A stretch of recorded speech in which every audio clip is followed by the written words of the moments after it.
अगर आपसे पूछा जाए कि आपके जीवन का लक्ष्य क्या है तो आपका जवाब क्या होगा?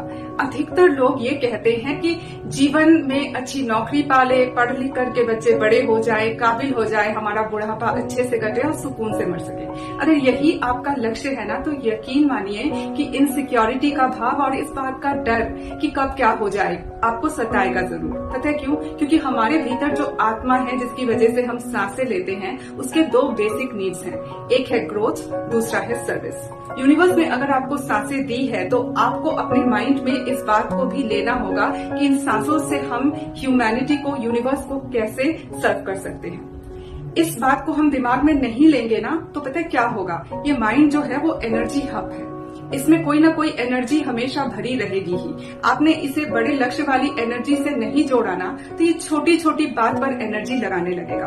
और अगर खाली रहा ना, तो इसमें नेगेटिविटी पैदा होने लगेगी, ये दूसरों का बुरा करने की बात सोचने लगेगा। इसीलिए कहा जाता है कि खाली दिमाग शैतान का घर होता है। कोई भी ऑर्गेनाइजेशन ना आपको जीवन का लक्ष्य नहीं दे सकता। आपको अपने जीवन के लक्ष्य को खुद ही तय करना होगा, वरना मृत्यु के वक्त आपकी आत्मा आपसे ये सवाल जरूर पूछेगी कि ये आपने किसकी जिंदगी जी ली, आपने चाहा तो कुछ और था। जीवन में लक्ष्य का होना इसलिए भी बहुत जरूरी है क्योंकि हमारे जो थॉट्स होते हैं ना, उसमें से फोटॉन्स निकलते हैं, और ये फोटॉन्स जब लौट करके आते हैं ना हम तक, तो जो एनर्जी हमने दी थी उसी एनर्जी को वो लौटा करके लाते हैं।